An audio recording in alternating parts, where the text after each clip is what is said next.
Hello and welcome to the Churros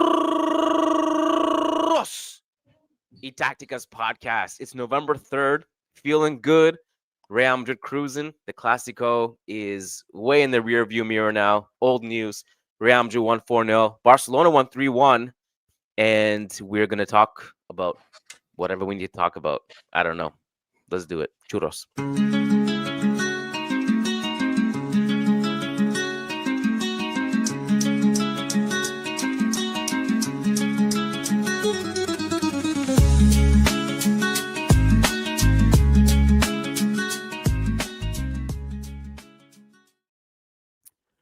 You know, excuse me. You know what I just realized, Diego?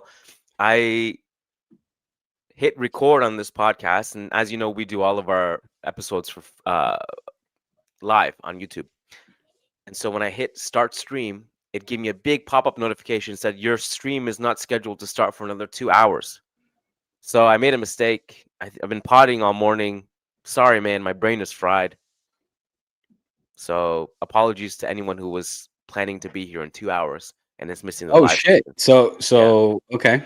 Well, hopefully they'll get notified now. I mean, they should get notified if they have hit the bell notification that we are live indeed on Churros. Good reminder, hit like and subscribe and hit You the bell gotta hit notification. like, look, dude. We never say that, do we? Never. Never, ever. It's like a habit, an automatismo that is still not fully ingrained. Because I do like the organic growth. I hate like forcing people. I'm like, if you like it, like me when I watch a channel, I hit subscribe. I hit the bell notification if I want to see more of that content.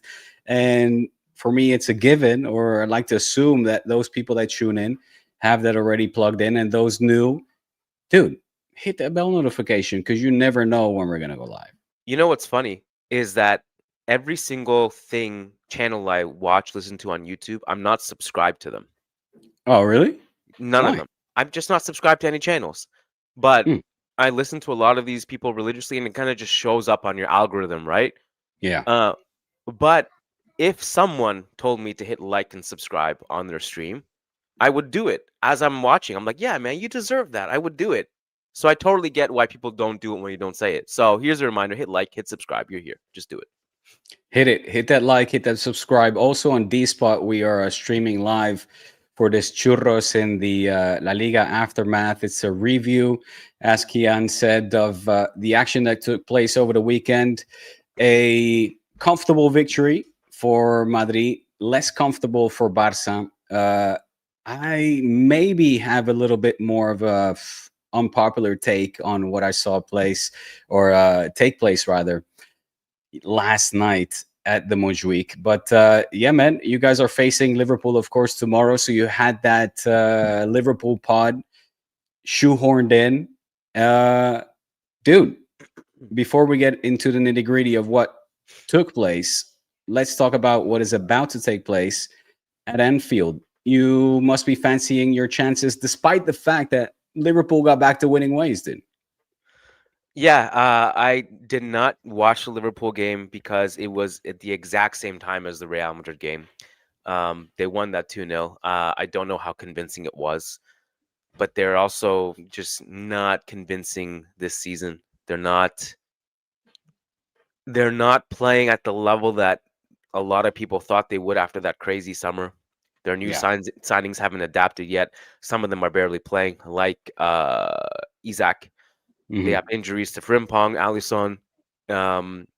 Of course, I mean, it pains me that I forgot to bring this up in the Liverpool preview pod we just did, but they also have the passing of Diogo Jota looming over the season, and I think it was John Obi Mikel who made this point a couple of weeks ago on Salah's forum, and he's like, yeah, I know Salah was very close to Jota.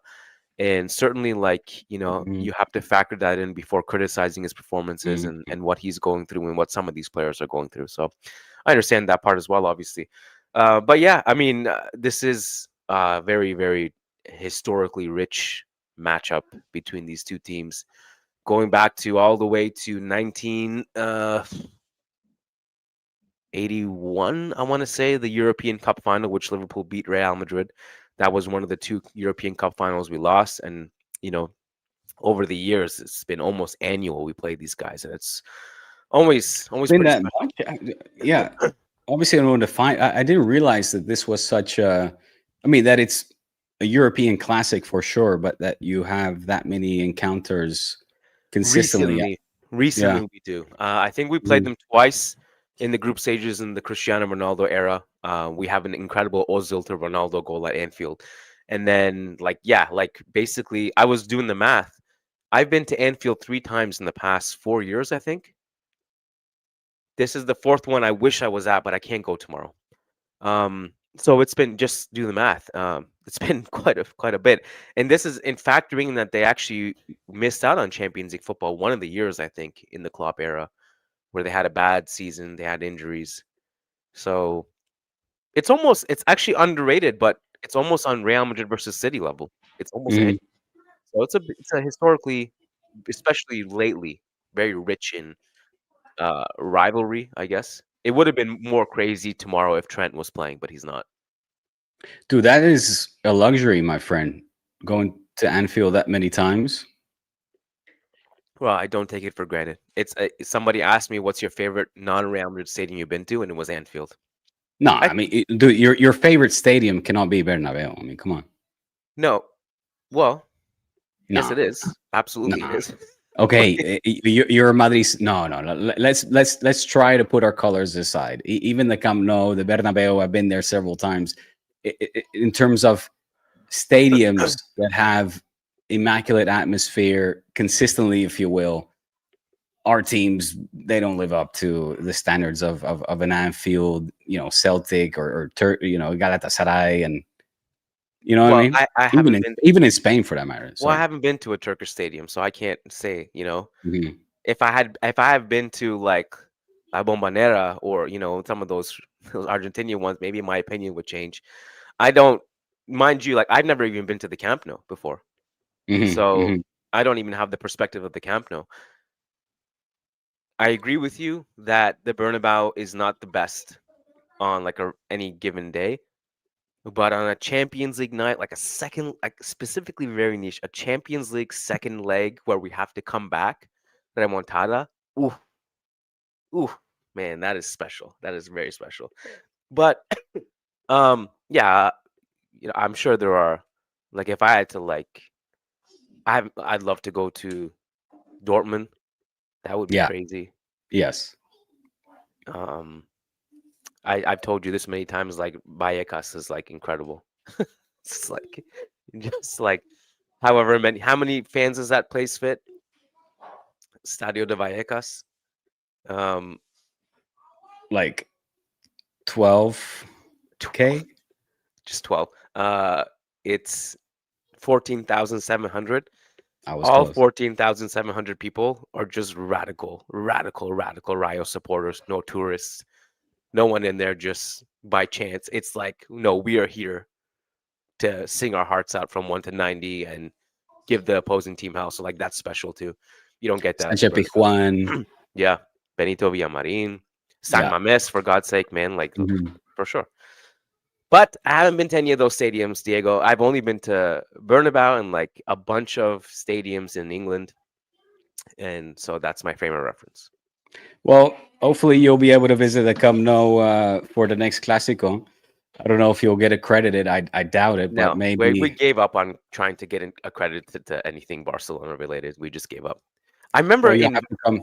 remember in Vegas when that Classico in Vegas, Hmm. I showed up to their training session because we got a media email like, "Hey, anyone who's accredited to the Soccer Champions Tour, please come out."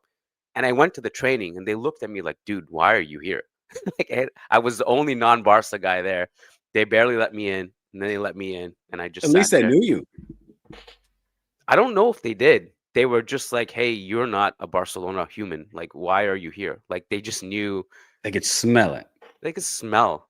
They could smell the purity. They were like, "This guy's too pure for our evil club. We can't let him in."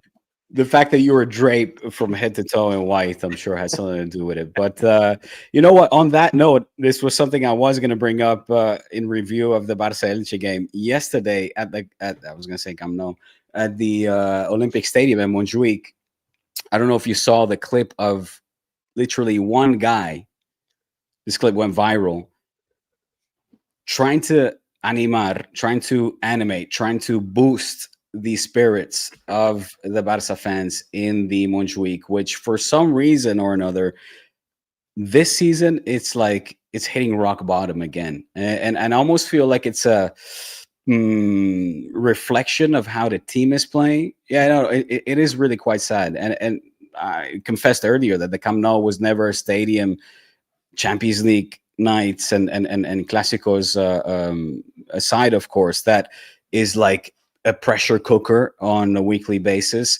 But to see this one lonely guy turning around, facing the crowd, and being like, come on, guys, starting chants and everything, it's a pattern that I'm noticing this season. Well, not just me; it is being reported that the state, like the atmosphere at Montjuic, it's better at the Johan Cruyff, where there's 6,000 people packing that little stadium. It's better there than at Montjuic this season, and I think it is a bit of a sign of what we're going through at the moment, which is just kind of like bland. It's like Is it a Montjuic thing or a mood thing this season? it's not really Montjuic, because so far since we've been there, I would have said that it kind of has exceeded my expectations. I got to go self 2 times, and I was kind of like, okay, well, it's not that bad. I would have expected worse in terms of outcome, in terms of atmosphere, but I haven't gone yet this season. But from what I'm also perceiving when you're watching the games, we had visiting rival fans in the Champions League, like QSG come, and it's just like, oh my god, what's going on? Like, where are the people? Where's the belief? Where's the la fe? This support behind the team that we saw last season, and it's just it's not there. It's not there, man. The atmosphere at the Montjuic, it is cold, and winter's coming, bro. This is music to my ears. You love it. Well, you're gonna love everything else I have to say. Did you I was, have the pleasure or the privilege to watch this Barça Elche? you know what? I didn't. I was in kind of a dilemma because I was trying to. I decided to watch Manchester City's game versus Bournemouth instead, and they overlapped for half of it. And by the time the City game was over, I was like, I don't need to see Barcelona just massacre this poor team from Elche. So I didn't watch it. I just saw the score. But tell me, like, I know like there were shouts of Lamine Yamal is back. Rashford scored a great goal. So what was the mood? Was it like a we're back kind of performance, or was it like Yeah, worse? no. Well, I'm perplexed because I watched the game with great interest to see if we were able to, Eder Sarabia, of course, the assistant coach of Quique Setién during his time with Barça. I think what he's doing with Elche is a reflection of how he interprets the game and how he's able to instill a philosophy and a very more than humble side that came to Montjuic ready to play football, ready to play attacking football, daring football. So initially, those are the teams that favor Barca, right? You have a team that is not just depending on the low block and defending, but is able to give away space, demand the ball. In fact, Kian, I mean, Barca left this game after 90 minutes, losing out on the possession stat against an Elche, which, as you know, for any Barca team is Is almost that like a true? sacrilege. That is true. That is 100% true. 51% to 49. I have it in front of me right here as well. And even though the chances that were created, the shots on target, and slightly the passes were in favor of Barça, you felt throughout this game that this is an Elche side that, for, I don't want to say inexplicable reasons, but for reasons that really shouldn't exist, are making more of this game than what it should be. By that, I mean, if you look at the first 45 minutes, last season, I would have expected Barca to walk into their locker room with a comfortable 3-0 lead. That wasn't the case. In fact, it was 2-1 because of a who was it? Rafa Mir that was playing inspired football. It's also true that Iñaki Peña, of course, the ex-Barca keeper, was very good in goal as well for the visitors. But it was too tight. It was just simply too tight. And again, I say that with respect to this opposing team, but they had no business. They shouldn't have any business against a Barca side that is defending champion of La Liga, defending champion of the Copa as well. That is a team that is in its second year, and despite all the players missing, and I've got something to say about that as well. But despite the absences or players that are coming back, there's just a lack of intensity, Kian, that I've seen a variety of opinions. People walking away from this game saying it was a good performance, and the more pessimistic ones. I, quite frankly, am leaning more towards the pessimistic. And the reason being is because I need to see a reaction from Flick's side, man, and I'm just not seeing it. I'm seeing a side that is too complacent, that is too friendly, if you will. You know, there were certain moments where possessions were given away or even chances were wasted, and you almost felt that the players, and I'm going to, point a finger at one in particular, Ferran Torres, who I think has everything to prove in the absence of a Lewandowski, that was kind of like passive about it, that was kind of like nonchalant about it, giggling, specifically. And just generally, man, that killer instinct, it's missing right now. And that for me is enough to say, you know what? It's like La Liga, it's done and dusted for me. And this burden, this overwhelming sense that Real Madrid have La Liga for the taking, from what I saw from the Valencia game, it's clear as day, man. Like, it's a write-off for me. I'm sorry. So I think I mentioned this to you, but after the Clasico, I saw a lot of comments from Culés like, man, you guys are celebrating too early. There's more Clásicos. There's going to be Super Cup, another Clásico in Barcelona, maybe more. Who knows? We don't know. And we're going to humble you again. And I thought to myself, like, okay, it's banter. I get that. And maybe that's true. But I thought, like, I just don't really see it from Barca this season. I don't Yeah. get where that optimism comes from. I Mm. also think that Real Madrid are just so much better this season than they were last season. And I think even positionally speaking, like, we're better equipped on defense to defend in transition, where our pressing is better. We have wing backs we didn't have last season. And I think Barca are just going through it now with injuries. And Mhm. even when everybody comes back, I still think they're facing a much better version of Real Madrid, and also like opponents who are starting to figure out how to play against Barca this season. So I just don't see the optimism. And I tried really hard to, like, because as you know, like last season I was very pessimistic. Like even halfway Yeah. through, I'm like, man, I don't like this Yeah. Clasico. I'm not looking forward to this at all. Yeah. Like, but this season I feel like it's flipped. You know, it's funny. I was looking at that Elche. I was just looking at Elche's lineup. I was like, is there anyone on this Elche team that could potentially do something against Barca? And I was like, oh, Rafa Mir's in the lineup. He's like a Mhm. recognizable La Liga figure. Yeah. Alex Febas, like once upon a time, my favorite Real Madrid Castilla player. Now he's 29. I don't know how that happened. And then I saw Andre Silva up top. I was like, what?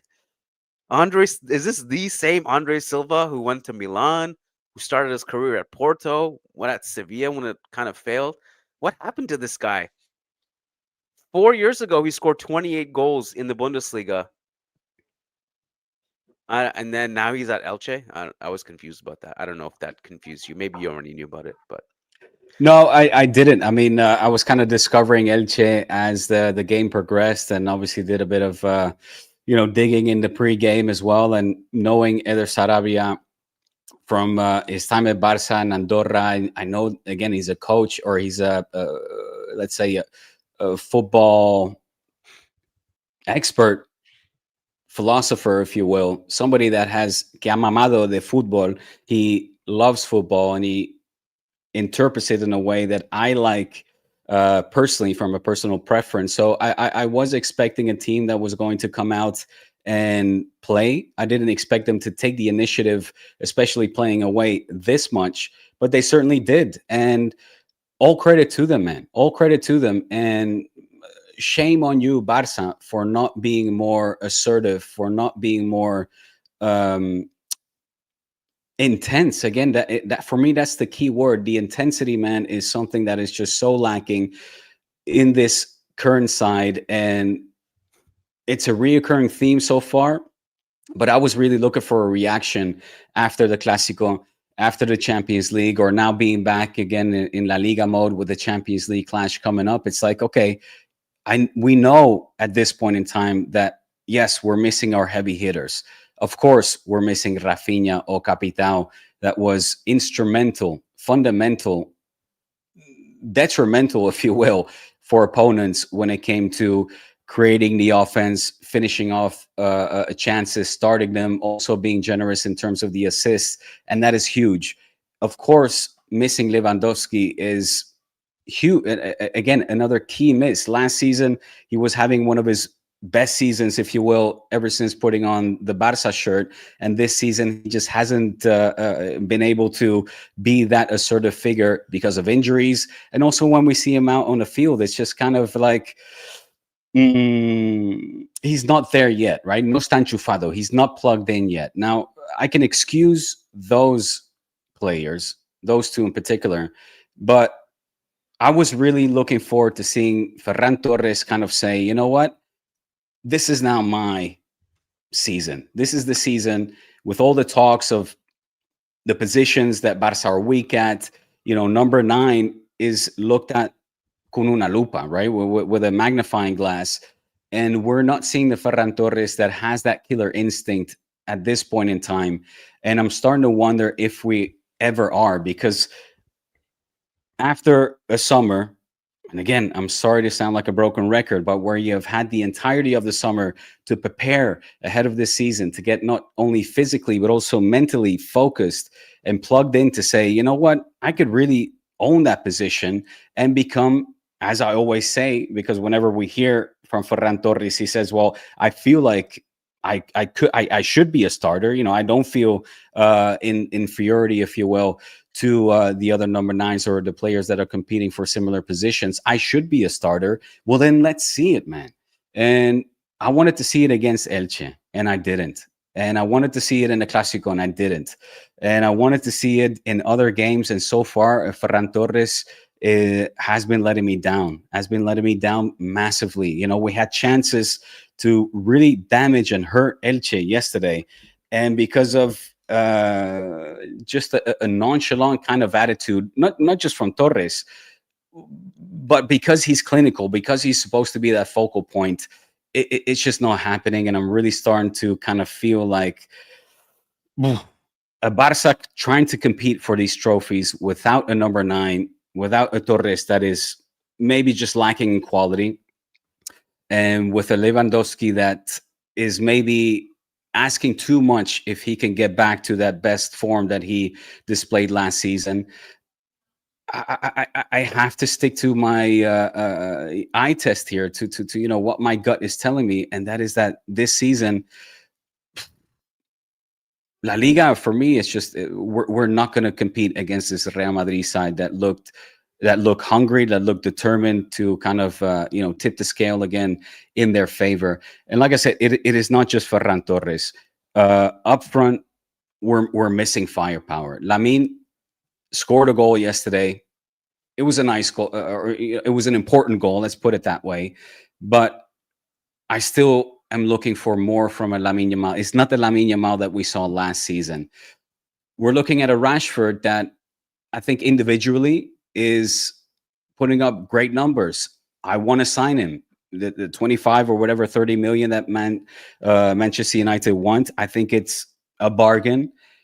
But it's a Rashford that all the while was going to be a figure that was going to come off the bench and produce in kind of a situation where either, you know, we need somebody revulsivo, we need some explosion, we need something new, or the game is done and dusted. I don't think that collectively he's putting in enough for a Hansi Flick to say, you know, this is my number, like my number 1. This is my left flank. Rafinha is clearly missing in that regard. And I say that on a night where I think he could have won the MVP. I don't know if he did walk away. I think he actually did. But we're looking at a team right now that, in the absence of Pedri, in the absence of Rafinha, in the absence of Lewandowski, um, Fermin Lopez, for me, man, is so crucial. Like, he's our standout player. He is the engine. He's the Gavi. He's trying to be a Pedri. He's trying to be a Lewandowski, and he's trying to fill in so many shoes that it's. I don't want to say it is too much of an ask, because I think he's living up to the task. But who would have said that come November, Fermin Lopez for me is the most, again, with all the absences, of course, that I just mentioned, is our key player at this stage of the season. And that, for me, with all respect, is a sign of weakness. Like, I can't depend on Fermin Lopez, leading us to victory at the end of the season. So maybe I'm being advantageous. Obviously, this is time sensitive, but man, I didn't like that game against Elche, man. I did not at all. Hmm. Yeah, As a Madridista, it's it's I won't lie, it's actually cool to see Rashford playing well, because he's just a good dude. He's a really good dude.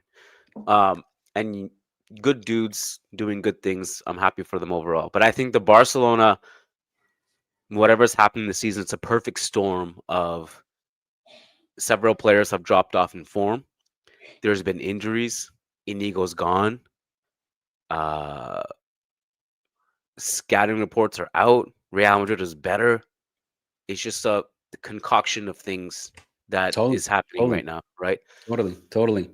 And you had Frankie de Jong that tried to make up as well for Pedri's absence. And I think he was there's certain players that I give a pass in flying colors. Fermin, Frankie, Balde. It was great to see, especially in the first half, of Balde to be taking the initiative, being very much present, and in fact crucial in the lead up to the 1-0, for example. In the second half, I think he kind of dropped off a little bit, but overall, he's the left back that we need. Rashford, for sure, even though, like I mentioned, collectively, I think you're Hansi Flick and you want more sacrifice from a Rashford, like, for example, a Rafinha gave you. So there are certain a Casadon that was decent. I was looking at SofaScore right before we press record, and I was pretty surprised to see that SofaScore gave Casado a 6. I don't think he gave a 6 performance. I don't think that he is Gavi neither. I think that we're missing, again, depth in that midfield position, whether it's technically or from let's say a physicality standpoint. Casado did what he could yesterday. Overall, though, in this season, I'm like, we need to see more rotation there, and I can't wait for a Gavi to be back, so that we can, again, have that rotation, have these players that have both the talent and the ability to make this team function better, to give that intensity, give that spark that right now is just, hugely missing. I look at the back line, and I for me, the worst player yesterday, Koundé, and he is now, and I don't want to get into his personal life because there are rumors being floated that things at home are not necessarily kosher, let's say. And the same can be said for Lamine Yamal, for that matter. That, I mean, his name is constantly in the news for his for off the pitch matters. But Lamine did enough. He can do better. But Koundé, I'm ready to tell the Frenchman, you know what? Let's put you on the bench and let's see if we could put Eddie Garcia at in your position and have our central defenders be Araujo and Christensen or Kubarsi or whoever it may be, because right now Koundé is his mind is not in it. He's a liability for the Barca backline. And Tech Szczesny, I have to put him also in our best players. He was my best player in the Clásico, our third goalkeeper, for crying out loud. He's not Joan Garcia. but Tech is in good form. And you know what? Rafa Mir could have leveled the score, and this could have been more of a nail biter had it not been for the Polish keeper. So, yeah, Does Lewandowski get renewed, or does he just expire this summer? that's a good question. I read in the newspapers that Barca are trying to see if they can swoop, if they can flirt, if they can convince a Harry Kane to come over next summer. I don't know what the good Englishman earns at Bayern. I know that from reading the reports that his contract, I think he has 1 year left for the price of 65 million. I think that's a lot for Barca. I don't know if we can cough up that kind of cash. It would have to maybe be, again, a sacrifice made upon his behalf, like we saw with Lewandowski back in the day. The reason I say that is because we need young, fresh legs in that number 9 position. I would like to see Lewandowski accept a secondary role. I don't know if the Polishman has that in him, but I would love to see him continue at Barca and again accept that role to be a clinical finisher in the latter stages of a game. A Henrik Larsson type figure, somebody that came in with the humility to say, okay, my prime is done. I'm going to come in when the manager needs me. But right now I'm missing an Eto'o. I'm missing Luis Suarez. Sure. We don't have that right now. Who reported the Kane thing? Was it anyone reputable, or was it just random thing that blew Honestly, up? I don't remember. I I think it don't know. was Sport, just by my quick research. Okay. So I don't know, but if I mean, it's a long shot. I don't know if I see it happening. I don't either. It would be an incredible signing, even at his age. He would be actually he would be the same age, I believe, that Lewandowski was when he joined Barca. 33. Does that add up? Yeah, I think it was 32. Yeah. So listen, it would be crazy to, like, if your strikers in 2026 were Kane and Lewandowski at their stages of their career. But I That don't is know. true. There definitely does feel like, and this was a thing last year to some extent. There needs to be some depth on the wings in an attack for you guys. And when you're relying right now on Ferran, on Rashford, and Lamine with pubalgia, can we start a support group for all the pubalgia victims? Pubalgia victims, is that how you say it? Franco Masantuono, Lamine Yamal, pubalgia, man. This is the thing. We need a support group for these guys. Is that what he Kaká had has? it, from what I understand. Yeah, I know Masantuono definitely has it because Real Madrid announced it officially. Mhm. um, Kaká had it. Did Messi not have it? Is that what he had? Maybe. I mean, I can't swear to that right now, but Fermin had a decent game. Oh, we're just moving on from pubalgia. Okay. Sorry, Fermin. No, I mean Lamine. Excuse me. You look at Lamine's game, and in that first half, he was getting the ball, taking the initiative, taking on defenders. Obviously, put himself in a position to score the opening goal, and doing so nicely. But you're still, I still see too much frustration in his game. He's not in the second half. He didn't get the ball enough. In the second half, I saw too much of a Fermin that was throwing his hands in the air. In Firmino, these, Lamine. God damn it! I keep yeah. Sorry, Lamine. All right. Uh, throwing his hands in the air in frustration. Excellent. Being out on the right wing, and I also wanted Flick kind of to take him off sooner. I'm like, look, if we are trying to manage his minutes, manage his expectations, manage this pressure that is put upon him. Because right after the game, you already heard the local radio stations talk about his call up to Spain. Barca would love to rest him, of course, but he played, whatever. Did he actually finish the game? I don't even know if in the end he did it. But we have a Rooney Bargi on the bench that is playing very decent, está aprovechando los minutos. He's taking advantage of the few minutes that he's given. Give him more minutes, man. Bargy was amazing again, in the minutes that he was given against Olympiacos, for example. He's a player that is hungry, that is trying to prove a point. He was good with Sweden as well.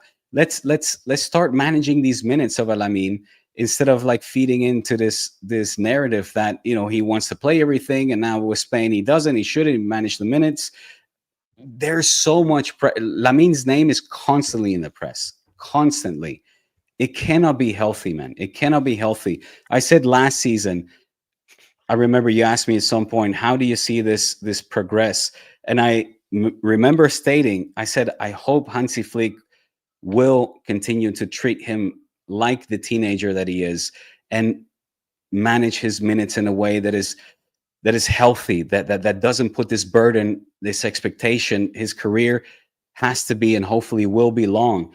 We know that he is uniquely talented football player, but so far in the season things are just not really working out for him the same way that we saw last season, where he had this spark. It's not there in the moment. I don't think leaving him on there for more minutes than he needs to be is helpful. Would you sell? Do I keep saying Fermin? I mean only the first two times. Okay. Would you sell Lamine Yamal? No. Oh, come on. Of course Well, not. just so like so that he doesn't affect like the younger players coming up, like with like so that they don't have a bad role model, like Messi and Ronaldinho. You're alluding to something that we talked about on the Patreon pod. What's the point you're getting at? I'm just would you sell him? 200 million offer right now. No? That's a bargain. Come on, man. He's the most valuable player in the world right now. You think so? Oh yeah. Okay. Would you trade him for Arda Güler? What are you trying to get at? Guaranteed playmaking.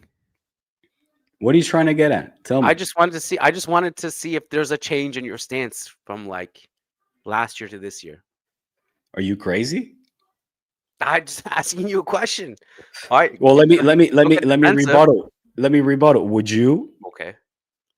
Would I what? If he was on Madrid, would you sell him? You'd be crazy. Come on, man. Stop.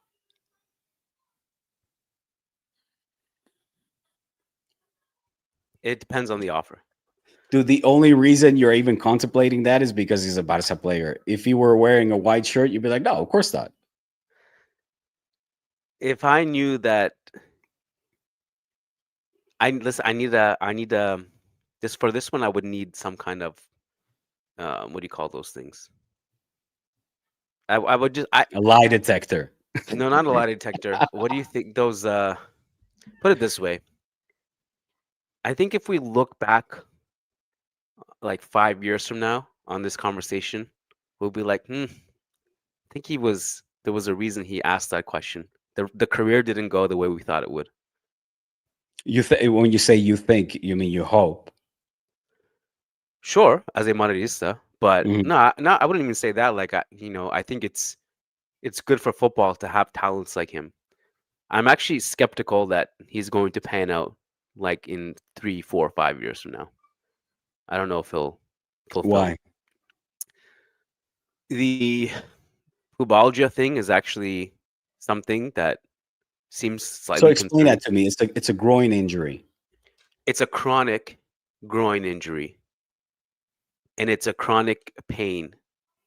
And it's interesting because I'm just looking at what causes it, and it's because if he has it and Masantuono has it, the explanation of it actually adds up. It's often caused by repetitive or forceful movements like twisting, kicking, and cutting, and can lead to pain that worsens with exertion and is only relieved by rest. If typical treatment is rest, but surgery may be necessary if the pain persists. Certainly, age plays a factor here, right? I mean, the younger I'm you sure. are, I'm sure. meaning the younger you are, the more likely you can recover from that. Yeah, Probably. I'm not an expert, but that sounds logical. The other thing is, I wonder in Lamin's case, did he get too big too fast? I'm not talking about physically big. I'm talking about I get it. like it was really too big too fast kind of thing. It was like the next Messi in like Hmm. 1 year and he's 17. Hmm. Was he Hmm. able to process all of that? It's a Hmm. lot. Hmm. It's a lot. It's a lot to. It's a lot. I'm just saying. When I had that thing go viral last year, that I wouldn't trade Arda for any Barcelona player, which obviously includes Lamine Yamal, I got grilled, as I should. It's a crazy take.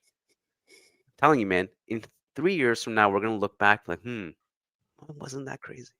Wasn't that crazy?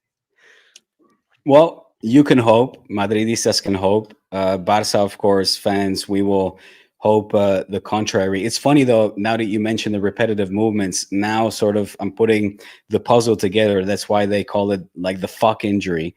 They're saying that this injury maybe is not football related, but more with off the pitch activities. Okay, but Uh, like, if the explanation is forceful movements, twisting, kicking, and cutting, that's or uh, fuck, that's some kinky shit. I don't think yeah. that that's it's. I I think don't they need know. to tone it Who down. knows? Whatever Who they're knows doing. what? Who knows what goes on in Lamin's bedroom activities? I don't get why he would have this plague, this lingering injury, given that we had a whole summer just to chill. They had a whole summer just to disconnect, mentally get focused for this current season. Why at this stage of the season is he suffering from this type of injury? I don't know what Mastantuono did in the off time in the summer break. So the same can be said for him, a player that, in fact, I don't have the stats here, but I would assume has had a fraction of the minutes that Lamine Yamal has. So maybe there's more to it that meets the eye, or that I'm aware of. I'm certainly not a medical expert here, so I would love to hear the take from a doctor, a sporting doctor, a physio therapist that could say, well, these young players and the demand We should have is one on. huge and it's taxing. Let's have a doctor on. We should have a Miguel doctor. is Miguel Galan qualified to speak on the subject? Can we get him on? No, he's law, baby. He's law. Oh, You know that. He's law.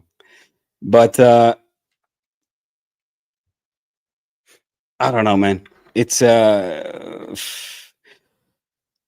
just not hopeful. I'm just kind of resigned to the fact that this season, and I don't want to resign either, because I demand a lot more from this team. And of course, I know that key players are missing. I was going over the numbers in preparation of this pod of our forwards that have been missing, the forwards that have stepped up.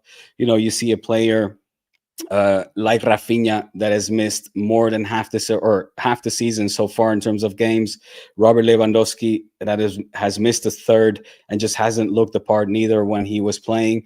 Lamine Yamal himself missing 4 games so far, so nearly 50% of the season. Dani Olmo, who last season was the joker, if you will, the surprise of the team, that has not stepped up so far, missing 2 games as well, and seems to be lingering or plagued with some knocks and bruises as well. Of course, Gavi, that hasn't been a factor at all this season.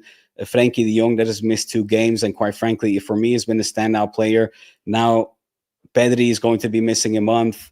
I'm left with looking Robert Lewandowski, who I think I mentioned as well, but I'm left looking at Ferran Torres, and I'm like, dude, you missed 1 game. I actually stupidly thought that he had missed more games. Where is this guy? ¿Dónde está el tiburón? Where is the shark? Where is this clinical finisher that we had last season that allowed Hansi Flick's side to be the third highest scoring Barça in its history? He just hasn't showed up, dude. Yesterday, he should have been more clinical. He should have been more fierce. He should have been more hungry to claim that number 9 spot, and he just simply wasn't. Fermin Lopez himself has missed 3 games this season, and all the other games that he's played in, dude, he looks the part. And again, asking him, a 22-year-old, to be the face, to be the character, to be the spirit of this team, it is too much. It is too much to ask. It's too much to ask for maybe a Rashford as well, that has still some adaptability issues. Like I said, he needs to sacrifice more. He has to be more present in the press. He has to be more present in defense. I think individually, you can't fault the guy. The goal he scored yesterday was sublime, but he could have walked away with a hat trick and 1 or 2 assists yesterday.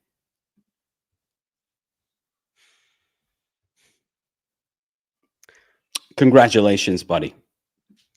It's Even listen, though it means nothing, to you, La Liga is yours for the losing now, my son.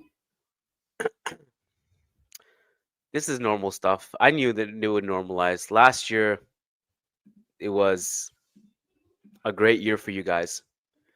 You talked your shit, and these things tend to come back full circle. Eventually, things will normalize. The Rafinha factor. Uh-huh. Well, let me ask you, what do you think is the key ingredient missing? Do you think, like, knowing that Rafinha was so instrumental, do you think his return can revitalize this team to become a championship caliber team?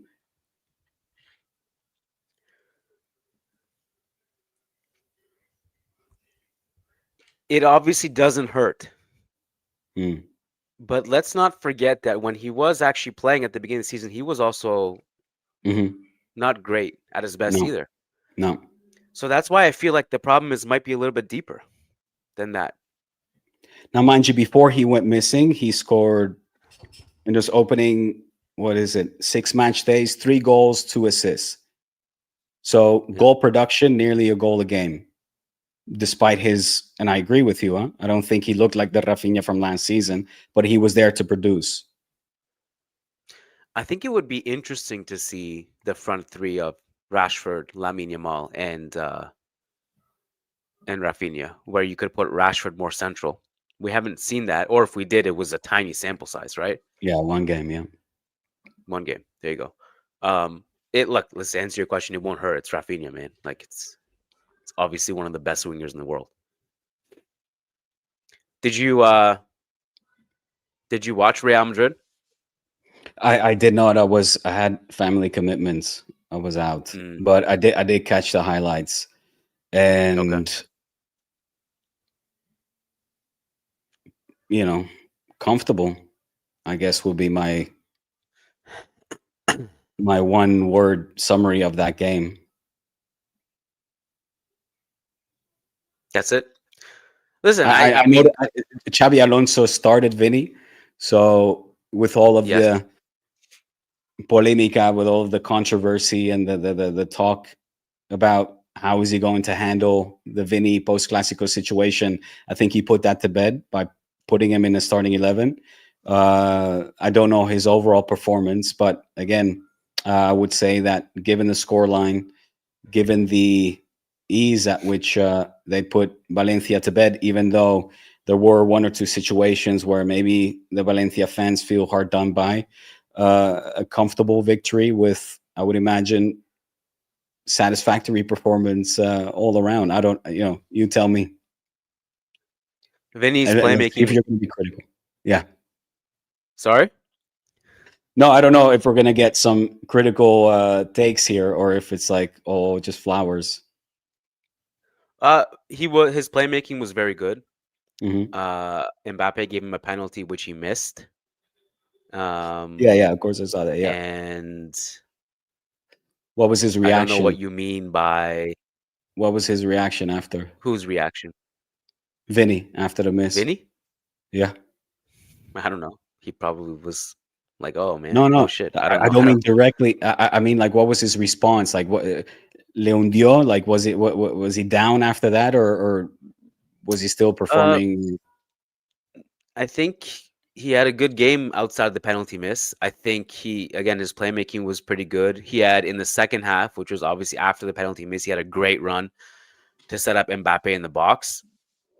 Uh, this was like such a straightforward win. Yeah.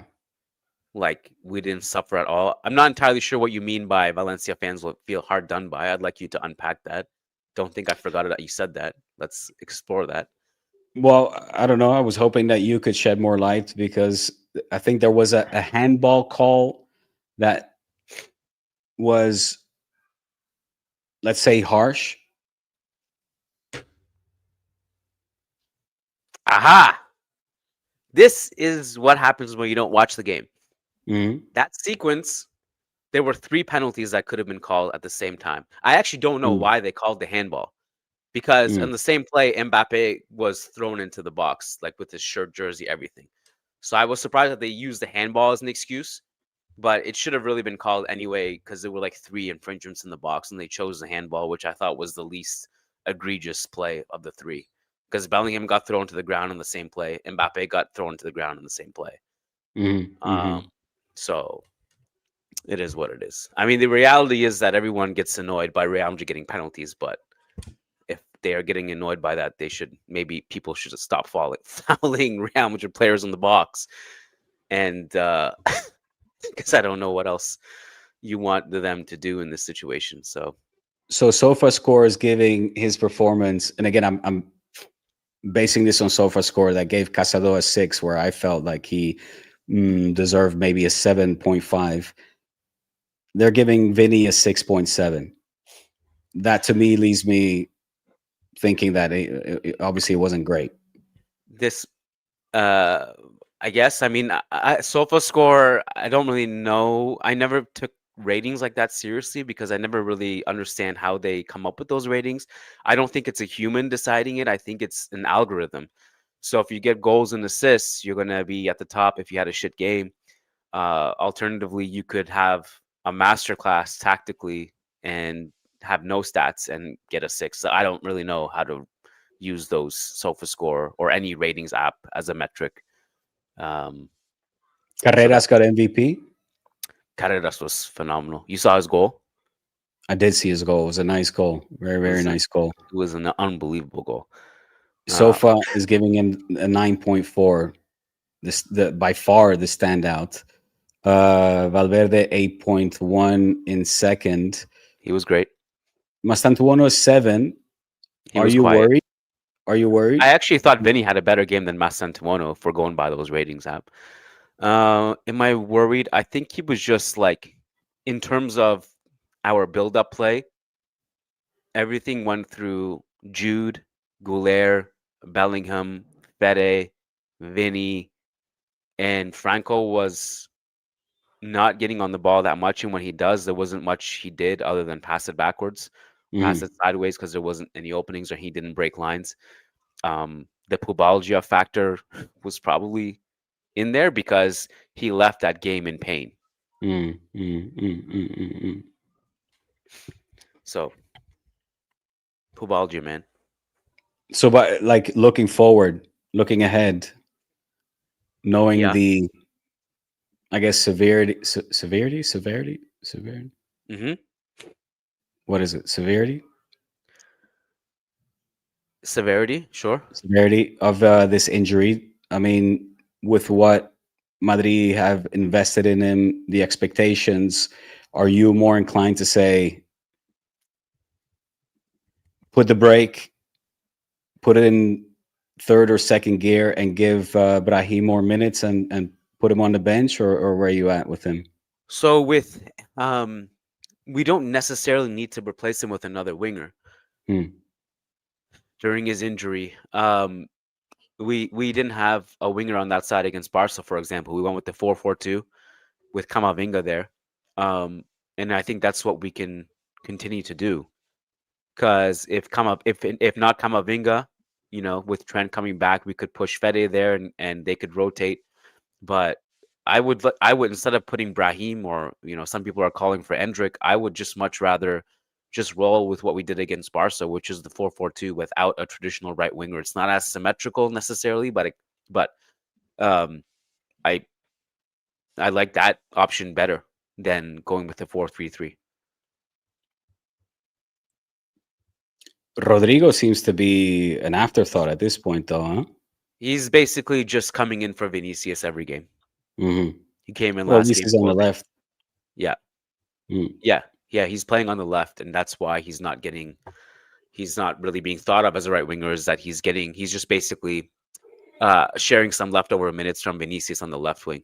By the way, Xabi Alonso is speaking in the press conference now, and he said that Trent might play tomorrow. So I don't really know what that it could. I could be reading too much into it. I don't know, but I would be shocked, man, if he played that game. I think there's one scenario where I actually would be entertained to see it, and that is like if we're up 4-0. I realize what I'm saying is ridiculous and unnecessarily overhyping Real Madrid by even saying that. I don't expect that to happen, but if like you're up like 3 or 4-0 in the second half, and then you throw on Trent just to get the fans to boo him, get it out of the way. Mhm. In that situation, there's no pressure on him to perform. Whereas if you play him because you have to get a result, then that's a troubling situation. So So that is tomorrow. On yes, sir. Wednesday, Barca are playing Bruges. Um, we're gonna do a full preview on D Spot, so make sure that you subscribe on his channel for the full preview, where I'll be giving my thoughts as well on Flick's tactical adjustments, if you will. We're looking at a Barca that is more vertical. That was one big takeaway from this match. Less, and I guess that explains as well what we saw in the Clásico, where we see the midfield participate less. I don't know if that is necessarily something I like, but in the absence of a Pedri, maybe somewhat understandable. Although I want to see this team react to it much more positively moving forward, and I didn't see that in the game against Elche. But the season is still long. We got the Champions League coming back, like I said, this week before another international break, Kian. So you know, you guys are in the driver's seat, and I'm happy to admit that. And my gut feeling is we're conceding here. We are. This is not a championship team of La Liga anyway at this point in the season. So Well, the good news for you guys is that the season is long. Football changes quickly. You got an international break coming up, which will give you a breather. And then also the fact that you guys were like 10 points back last season, and found a way to get through. Now you could obviously argue that that team was better and stuff like that. But, you know, things change. Things change. I will be humbled at some point. And we don't know what's going to happen. So, all right, Diego. This yeah, was fun, buddy, man. I didn't know we were gonna do an hour. I thought we were gonna do like 30 minutes. So this was a that nice was little the bonus idea. for everybody, including us. Good therapy session. All right, buddy. Good chatting. Oh, All right. where will we be on Thursday? Of course, patreon.com/churros y tácticas for more goodness, more crispy, spicy churros coming your way with more takes. The questions never cease to amaze, hugely entertaining. If you're not subscribed already, you guys are missing out big time. So make sure that you give us a follow. Besides more content coming your way, it's also a huge help for us to keep this independent content going and this podcast that has been running for 8 years solid, without fail, the most underrated duo in history of podcasting. And we want to make more in-person churros happening. So we know that you guys enjoyed it. We hugely enjoyed it, and we want to make more of these happen. So with your support, we can make that come to fruition. So head on over to patreon.com/churros y tácticas and support us. By the way, super chat from D Spot channel. at the buzzer. Yeah. Can you Yeah, speak on Bernal. Bernal? Yeah, so Hansi Flick was asked about that last week, I think it was, and he was very frank and he said he needs more time. He needs more time to get back to match level fitness, to the standard it demands of Hansi Flick.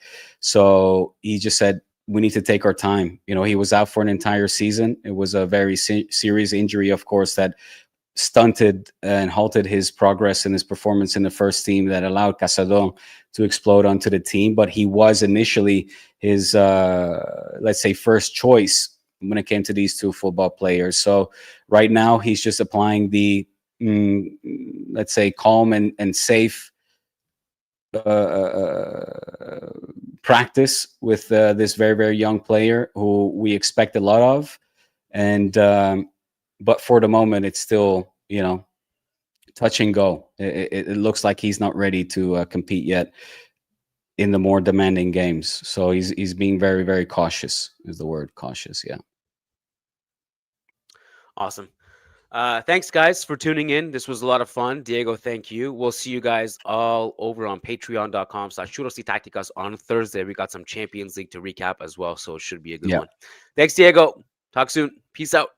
Peace, buddy.